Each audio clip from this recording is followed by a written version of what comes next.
नमस्कार दोस्तों, स्वागत है आपका हिंदी नॉलेज शो में। तो दोस्तों, बिल्कुल अभी अभी ईरान को लेकर एक बहुत ज्यादा शॉकिंग खबर सामने आई है और ये खबर इतनी ज्यादा हैरान करने वाली है कि इसके आने के कुछ ही घंटों के बाद मिडिल ईस्ट और इजरायली न्यूज एजेंसियां ये खबर दे रही हैं कि इजरायली सेना बड़ी सैन्य तैयारियों में जुट गई है और अब कभी भी ईरान के खिलाफ एक बड़ा मिलिट्री ऑपरेशन शुरू किया जा सकता है। इसको लेकर मैं आपको आगे आर्टिकल भी दिखाऊंगा, लेकिन सबसे पहले इस पूरे मामले को विस्तार से समझ लीजिए। तो दोस्तों, इसकी शुरुआत हुई थी 28 जनवरी 2023, यानी लगभग अब से एक महीना पहले।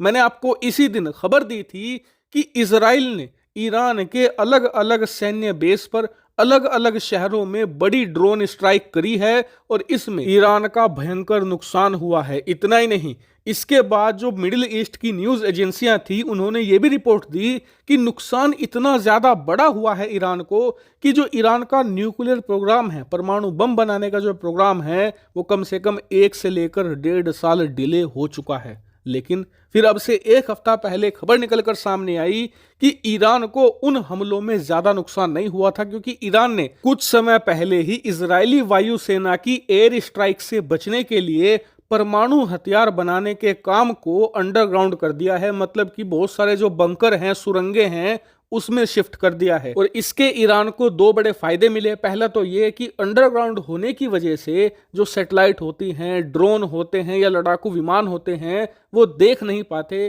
कि कहां पर ये परमाणु हथियार बनाने का काम कर रहे हैं। दूसरा बड़ा फायदा ये होता है कि बंकर में होने की वजह से जो आम प्रकार की मिसाइलें होती हैं, जो छोटे ड्रोन गिराते हैं, वो उन बंकर को नहीं भेद पाती और बंकर के अंदर जो परमाणु हथियार बनाने का काम चल रहा है वो सुरक्षित रूप से आगे बढ़ाया जाता है। और इस जबरदस्त रणनीति से ईरान को कितना फायदा हुआ है, आज की खबर में आपको पता चलेगा। दरअसल अब से कुछ ही देर पहले खबर निकलकर सामने ये आई है कि ईरान परमाणु हथियार अब कुछ ही हफ्तों में तैयार कर लेगा। ये बात मैं नहीं कह रहा हूं, ये बात कही है दुनिया की सबसे बड़ी खुफिया एजेंसी CIA के प्रमुख ने। स्क्रीन पर आप आर्टिकल देख सकते हैं जिसमें इन्होंने बताया है कि ईरान 85% तक यूरेनियम की शुद्धता प्राप्त कर चुका है और अगर ईरान आज चाहे तो आने वाले कुछ ही हफ्तों में वो परमाणु हथियार बनाकर तैयार कर सकता है। लेकिन ईरान सब कुछ होने के बावजूद परमाणु हथियार बनाकर दुनिया के सामने क्यों नहीं ला रहा? तो इस पर कई एक्सपर्ट ये कह रहे हैं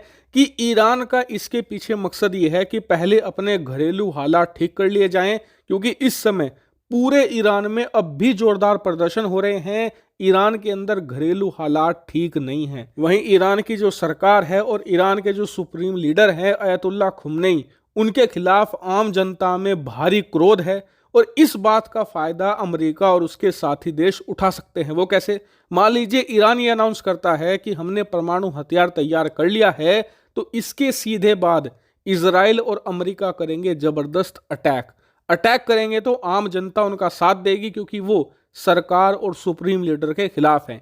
इसलिए पहले वो अपने देश में सब कुछ शांत करना चाहते हैं, देश के लोगों का भरोसा फिर अपनी तरफ करना चाहते हैं और फिर इसके बाद वो दुनिया के सामने अपने परमाणु हथियारों को लेकर आएंगे। खैर, इस खबर से इजराइल इस समय बहुत ही ज्यादा बौखलाया हुआ है। स्क्रीन पर आप देखिए, खबर निकलकर सामने ये आ रही है अलग अलग सोर्सेज से कि इजरायली सेना इस समय ईरानी परमाणु कार्यक्रम के खिलाफ बड़ी तैयारियां कर रहा है और प्रॉपर मिलिट्री प्लान तैयार किया जा रहा है कि कैसे ईरान को परमाणु हथियार बनाने से रोका जाए। इजराइल की पॉलिटिक्स पर नजर रखने वाले जो बड़े एक्सपर्ट हैं वो बता रहे हैं कि बेंजामिन नेतन्याहू यानी कि जो इजरायली प्रधानमंत्री हैं, वो कभी भी अपनी सेना को ऑर्डर दे सकते हैं ईरान के खिलाफ सैन्य कार्रवाई करने का, और इस बात का पता ईरान को भी है। इसीलिए स्क्रीन पर आप देखिए, खबर निकलकर सामने आई है कि ईरान का एक परमाणु संयंत्र था जिसके अंदर फ्यूजलाज सेक्शन था, वहां पर एक छोटी सी आग लगी थी और ये आग जानबूझकर ईरान ने ही लगाई थी। दरअसल ये लोग ड्रिल कर रहे थे कि कल को अगर इजरायली वायुसेना इन पर अटैक करती है, खास करके इनके फ्यूजलाज सेक्शन को, तो कैसे ये उससे निपटेंगे। यानी कि दोनों तरफ से मोर्चाबंदी हो चुकी है। देखने वाली बात यह है कि दोनों पक्षों में से कौन सबसे पहले बड़ा कदम उठाएगा, और अगर ऐसा होता है तो यकीन मानिए रूस यूक्रेन से भी बड़ा युद्ध आप आने वाले समय में मिडिल ईस्ट के अंदर देखोगे। हालांकि इस पूरे मामले पर आपका क्या मानना है कमेंट करके जरूर बताएगा। Thank you very much for watching video.